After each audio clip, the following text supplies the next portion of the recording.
네, 반갑습니다. 예배 오신 여러분들을 진심으로 환영하고 또 축복합니다. 우리 청담교회는 은혜가 샘솟는 교회, 부흥이 시작되는 교회입니다.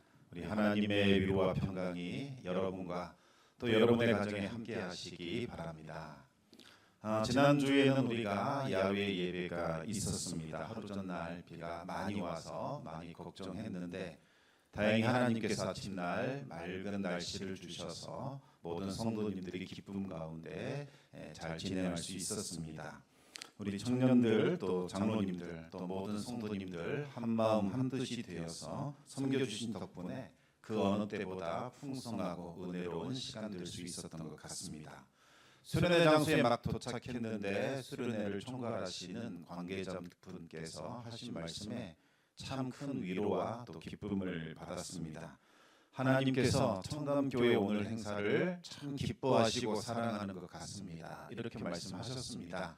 어제까지만 해도 비가 많이 오고 또 땅이 질척해서 걱정 많이 했는데 오늘은 그 어떤 날보다 가장 좋은 날씨를 주셨네요. 이런 말씀을 하셨습니다. 사실 비가 내려도 감사, 비가 오지 않아도 감사하겠다 이런 마음 갖고 있었는데 그 말씀을 들으니까 왠지 하나님께로부터 큰 선물을 받은 것 같아서 너무나 좋았습니다. 또 우리 성도님들도 목사님 하나님이 좋은 날씨 주셨네요 하시며 기뻐하시는데 그 모습을 보니 너무나 기뻤습니다. 그러면서 이 5만 번의 기도 응답 받은 조지 밀러의 일화가 생각이 났습니다. 밀러는 사람들에게 손 벌리지 않고 오직 하나님께만 기도함으로써 고아원을 운영한 것으로 유명합니다. 정말 한 번도 사람에게 손 벌리지 않고 오직 하나님의 은혜로만 고아원을 운영할 수 있었지요. 정부의 힘도 빌리지 않았고 또 몇몇 부자들에게 손을 내밀지도 않았습니다. 그런데도 고아원을 운영할 수 있었습니다. 밀러가 고아원을 처음 세웠을 때에 붙잡았던 말씀이 바로 시편 81편 10절 말씀이었습니다. 내 입을 크게 열라 내가 채우리라. 이것이 그가 받은 말씀입니다. 하나님은 이스라엘 백성들이 하나님을 향하여 입을 크게 열기를 원하셨습니다. 부모는 자녀들이 힘들고 어려울 때 부모에게 도움 요청하기를 원합니다. 하나님도 같은 마음이죠. 그러나 이스라엘은 하나님을 찾지 않았습니다. 하나님을 거역했고 하나님을 떠나 우상에게로 향했습니다. 하나님은 이스라엘 백성들이 하나님을 찾고 하나님께 부르짖어 하나님의 살아계심을 경험하기를 원했지만 그들은 하나님께 관심이 없었습니다. 밀러가 살던 그 시대도 마찬가지였지요. 특히 그 시대는 기도를 멸시하는 풍조가 널리 퍼져 있었습니다. 과학기술이 비약적인 발전을 이루게 되자 인간의 이성, 이것에 대한 과신과 낙관이 하늘을 찌르게 됩니다. 마침내 우리 인간의 이성이 깨어나 빛을 발하는 계몽시대가 열렸다. 모든 삶의 문제들은 이제부터 이성에 기초한 합리적인 생각, 과학적인 생각으로 다 해결할 수 있다. 그와 같은 자신감이 가득 차 있었습니다. 그러면서 기도를 멸시하기 시작합니다. 인간은 왜 기도하는가? 바로 인간의 나약함 때문이다. 인간의 이성이 너무나 약한 시절에는 자연현상을 비롯한 삶의 모든 문제들을 이해할 수 없다 보니 그것을 이해하고 싶어서 사람들은 신을 만들어냈고 신화를 지어냈고 허구의 신에게 기도를 드리게 되었다. 이렇게 주장한 겁니다. 기도는 뭐냐? 심리적으로 불안한 사람들, 그 사람들이 안정감을 찾기 위하여 만들어낸 미신적인 행위다. 이것이 그들의 주장이었습니다. 그래서 이성이 깨어있는 지성인들, 교양인들이 기도하는 것은 너무나도 부끄럽고 수치스러운 일이다. 이렇게 생각을 했습니다. 정신이 여전히 미신 상태에 빠져있는 사람들, 그들이나 존재하지도 않은 신에게 기도한다. 그렇게 생각을 했던 거지요. 그러나 밀러는 하나님의 살아계심을 확신했습니다. 하나님을 찾지도 않고 기도하지 않는 그 시대를 바라보며 안타까웠습니다. 밀러는 이성을 의지하지 않고 사람을 의지하지 않고 오직 하나님 한 분만을 의지하여 고아원을 운영하겠다 결심했습니다.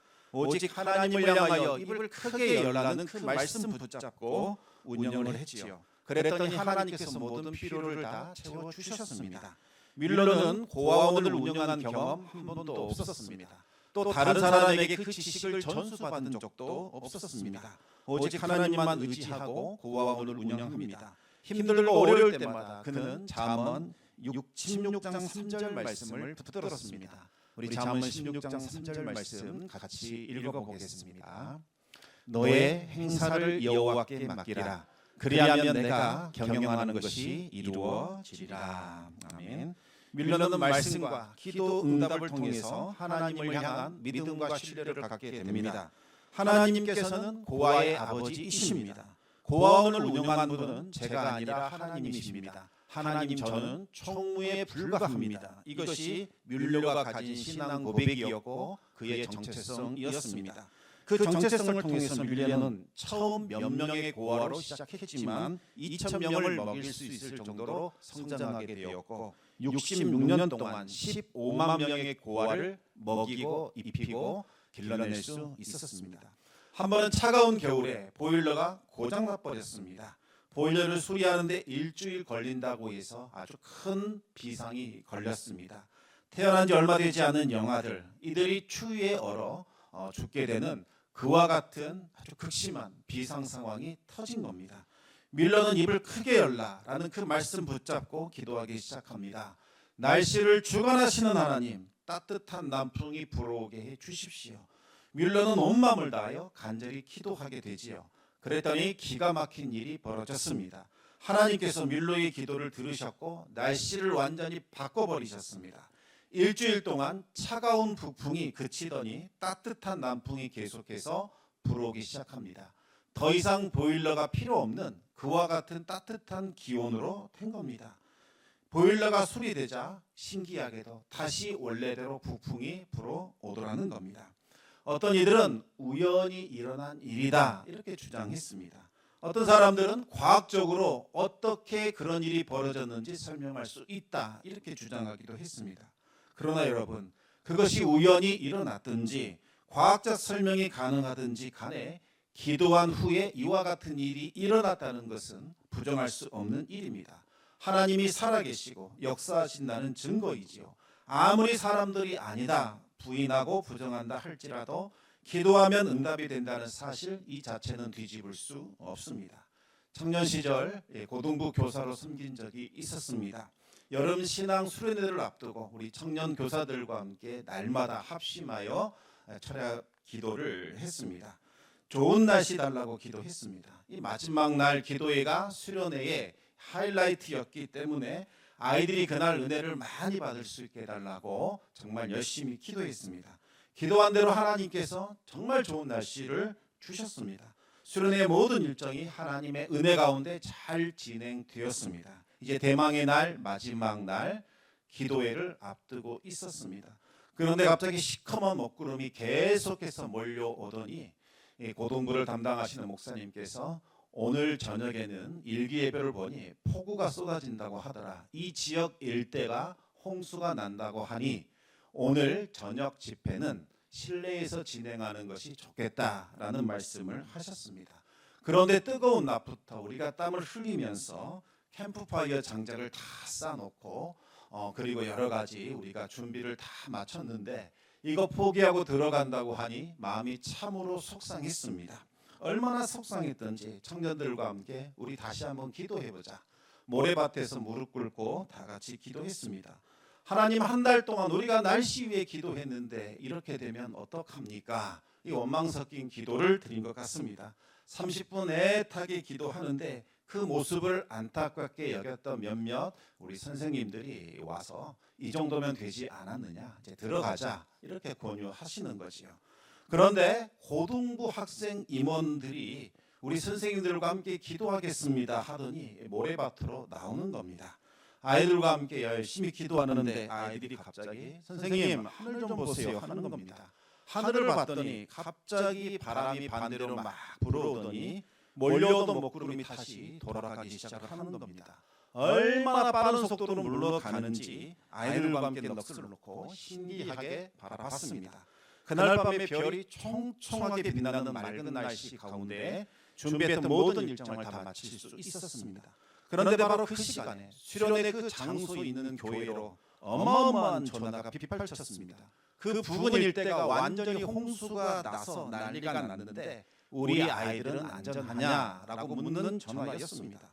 여기는 구름 한 점 없이 맑습니다라고 말씀드렸더니 야, 하나님께서 수련회 한다고 좋은 날씨 주셨구나, 하나님 살아 계시는구나, 그와 같이 하나님께 영광 돌리는 일들이 있었습니다.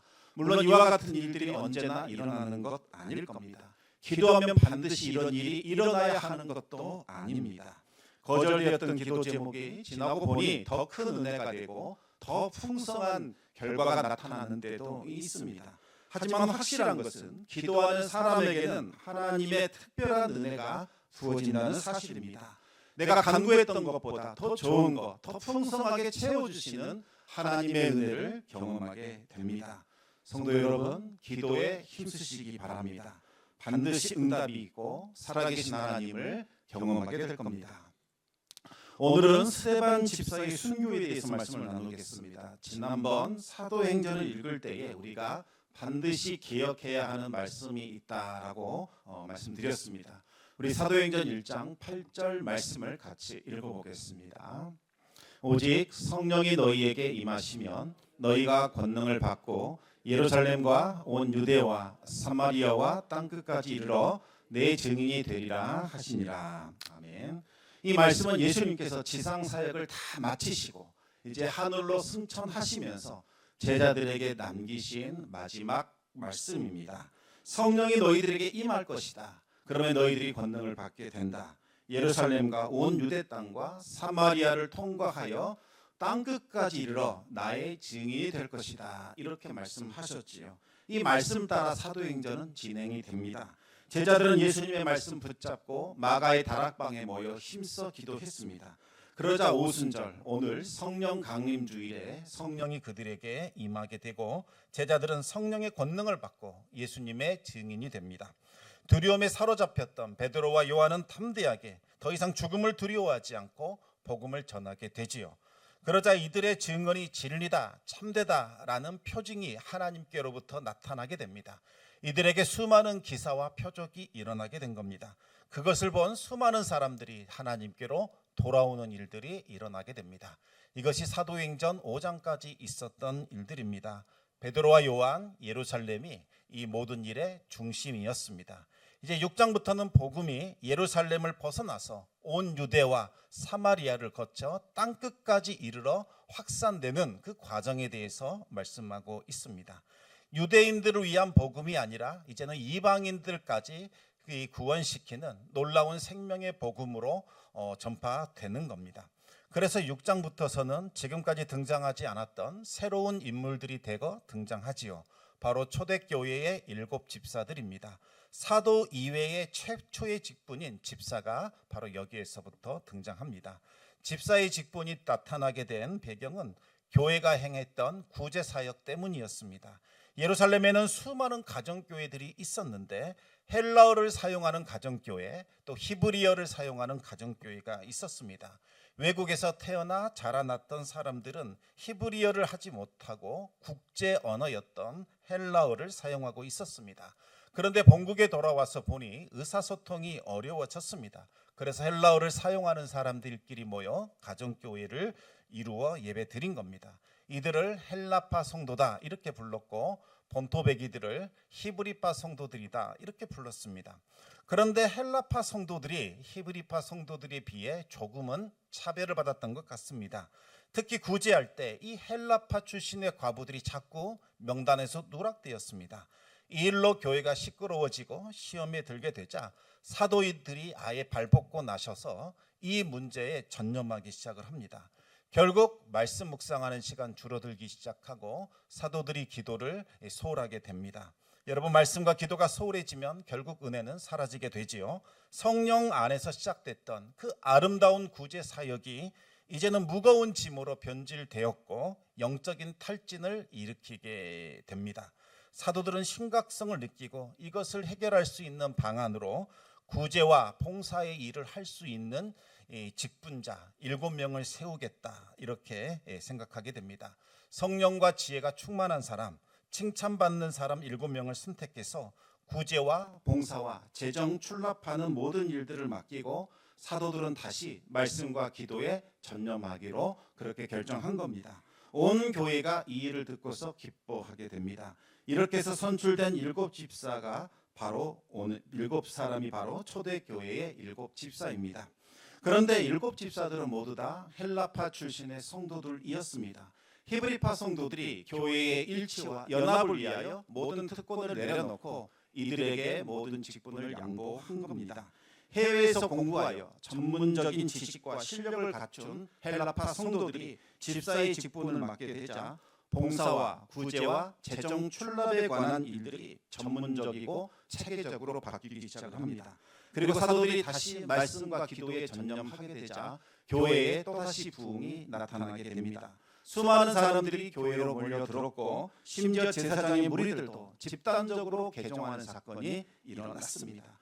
그러자 이제 유대교 지도자들, 특히 성전을 중심으로 강한 권력을 행사했던 자들이 긴장의 끈을 바짝 조이게 됩니다. 오늘 본문은 이와 같은 상황에서 일어난 사건입니다. 7집사 중에 한 사람이었던 스데반 집사가 은혜와 권능이 충만했고 큰 기사와 표적을 나타내면서 십자가 복음을 전하게 됩니다. 스데반 집사는 인품이 훌륭했고 실력이 출중했고 깊은 영성을 갖춘 사람이었습니다. 어떤 이들은 스데반은 대학자 가말리엘의 수제자였을 것이다 주장하기도 합니다. 스데반은 자신과 같은 문화권에서 태어나고 자란 헬라파 유대인들 이들을 상대로 복음을 전했습니다.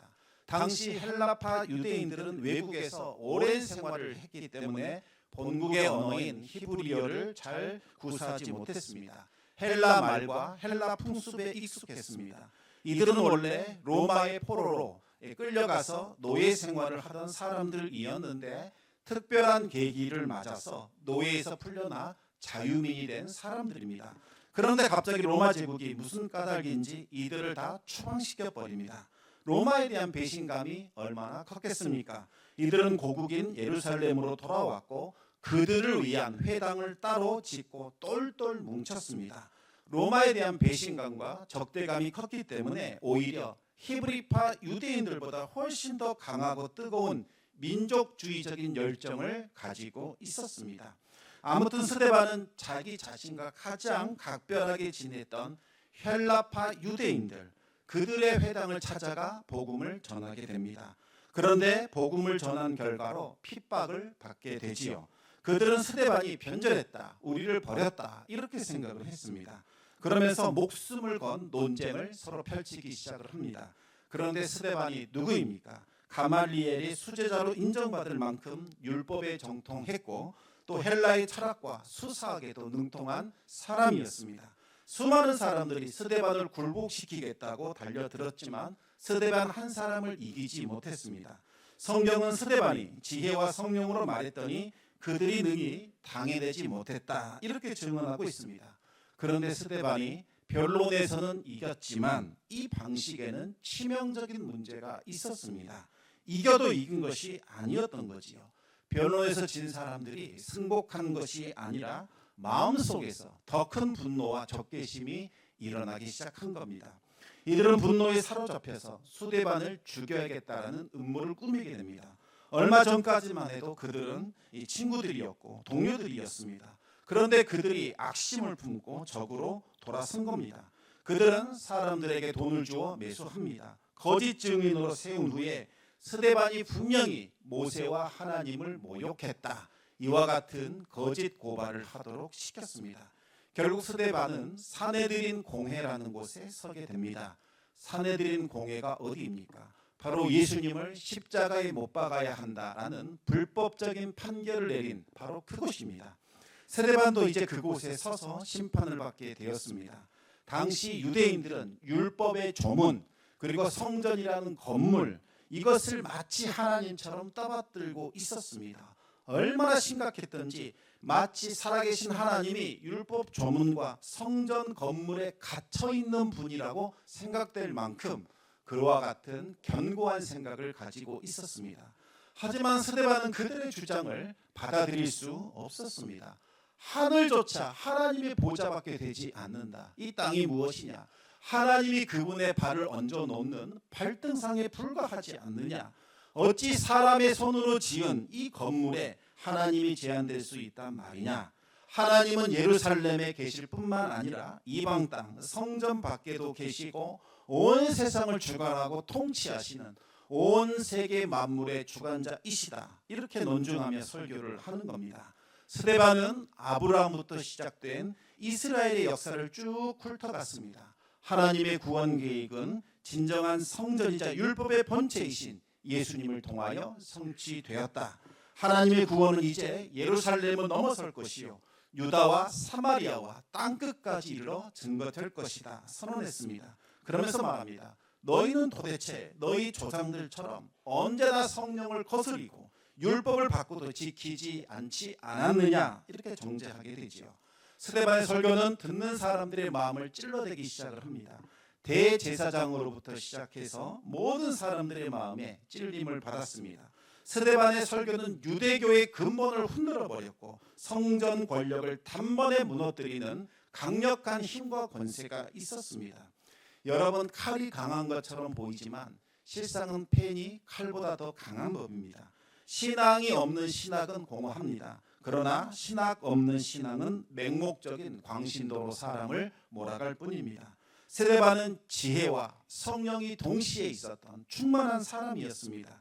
여러분, 신앙이 지성을 만나면 어떤 일이 벌어진지 아십니까? 강력한 폭발력을 일으키게 됩니다. 체험과 지식이 결합된 이 신앙은 너무나 강력해서 마귀의 어떠한 견고한 진도 다 깨트려버리고 세상의 모든 이론을 다 무너뜨립니다. 하나님을 대적하여 높아진 것들을 파괴시키고 모든 생각을 사로잡아 그리스도께로 복종시킵니다. 사내들인에 모였던 그 사람들, 스데반이 아주 위험한 인물이라는 것을 깨닫게 됩니다. 베드로와 요한도 위험했습니다. 하지만 아직은 견고한 신학 지식과 이론 체계가 잡혀 있지 않았기 때문에 조금만 더 지켜보자 그렇게 말할 수 있었습니다. 하지만 스데반의 설교는 그들의 근간을 흔들어 버릴 만큼 위험했습니다. 실제로 그 자리에 있던 모든 사람들은 스데반에게 설득당할 뻔했습니다. 스데반의 설교를 듣고 마음 찔리지 않은 사람이 한 사람도 없었던 거지요. 여러분, 찔렸다라는 말 뜻이 무엇인지 아십니까?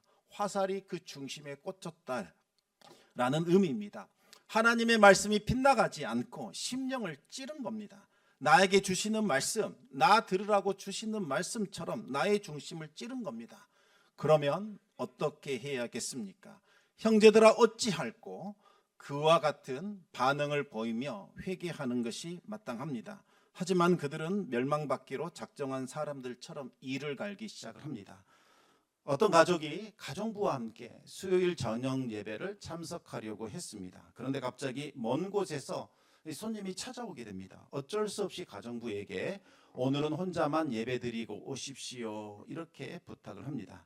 그런데 예배를 드리고 온 가정부가 집에 들어오자마자 주저앉아 대성통곡하며 울기 시작합니다.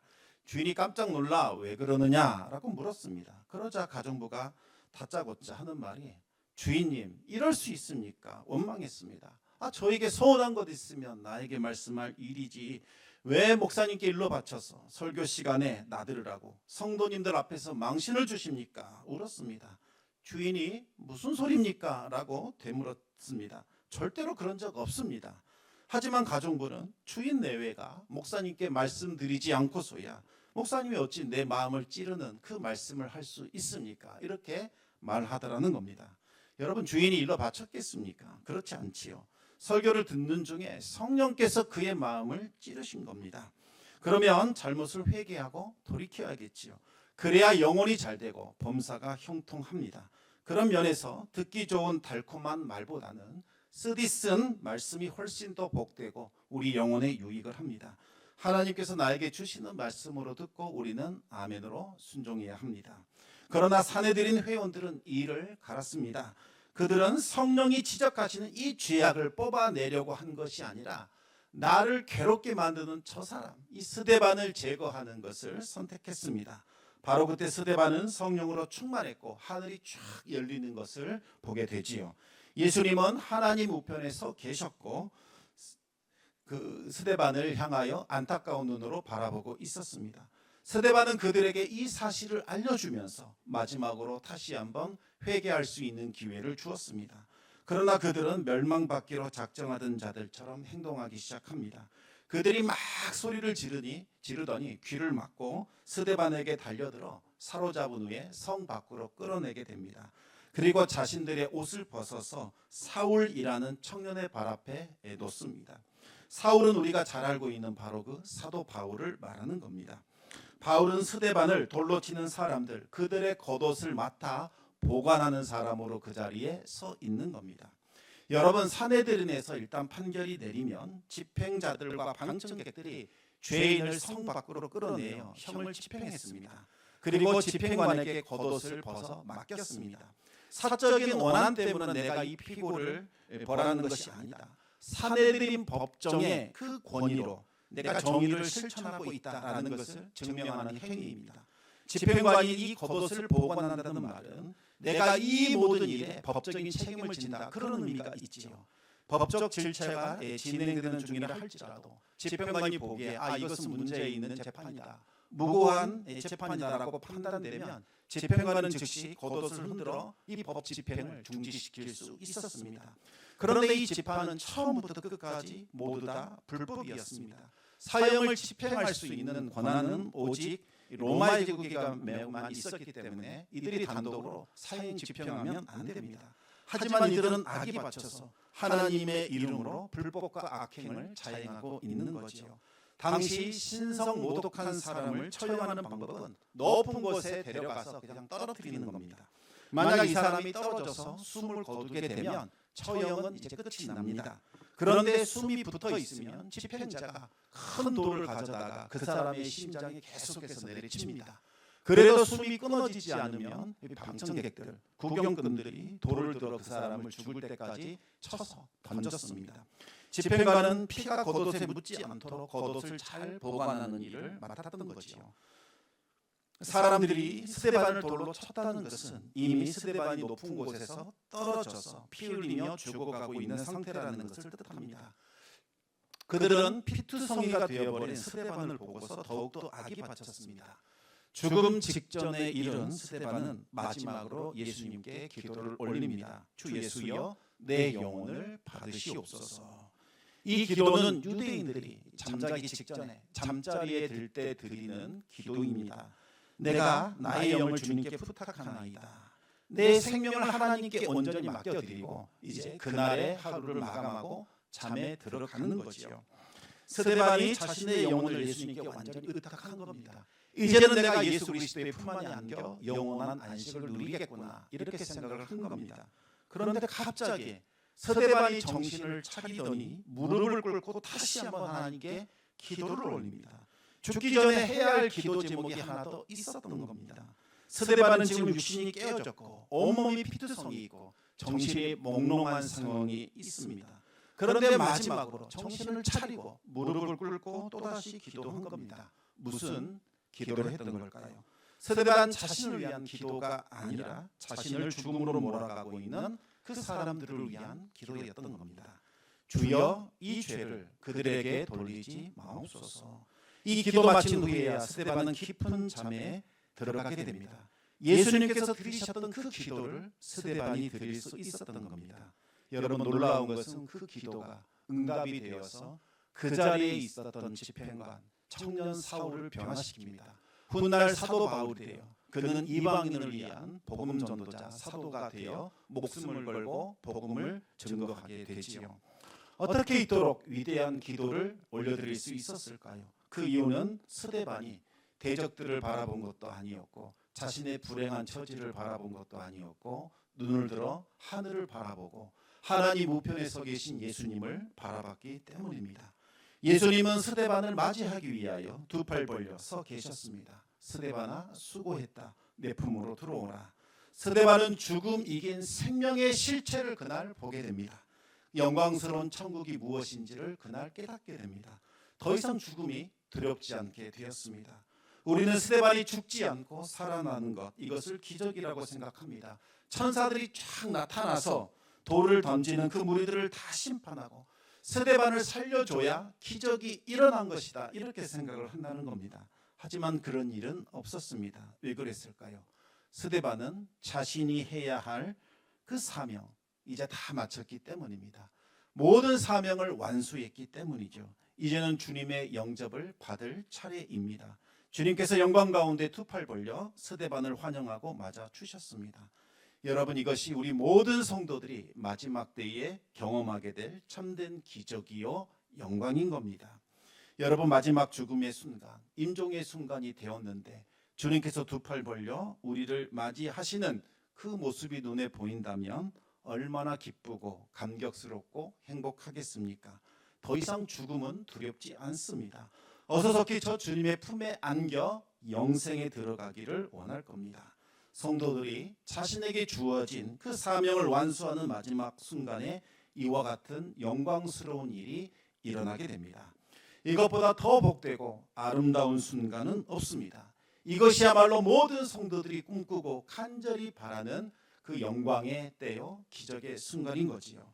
성경에서 하늘이 열린다라는 말은 하나님께서 하늘을 찢으시고 친히 강림하신다, 임재하신다, 그와 함께 하신다, 이와 같은 의미가 담겨져 있습니다. 하나님의 살아계심, 하나님의 임재를 경험하는 성도들은 날마다 하늘이 열리는 기적을 체험하게 됩니다. 하나님의 살아계심을 보고 듣고 느끼게 되는 거지요. 이것이야말로 날마다 우리 삶에 나타나야 할 진정한 기적입니다. 날마다 그 기적을 경험하시기 바랍니다. 그렇게 하려면 믿음의 눈을 들어 하늘을 바라보시고 보좌 우편에 계신 예수 그리스도, 우리를 위하여 중보하시는 그분, 지금도 말할 수 없는 탄식으로 성령을 보내셔서 우리를 위하여 기도하게 하시는 그분을 바라봐야 합니다. 그럴 때에 우리는 죽음 이긴 생명을 알게 되고 그 생명을 누리며 살아갈 수 있는 겁니다. 날마다 이와 같은 은혜와 기적의 역사가 충만하게 되기를 우리 주님의 이름으로 축원합니다.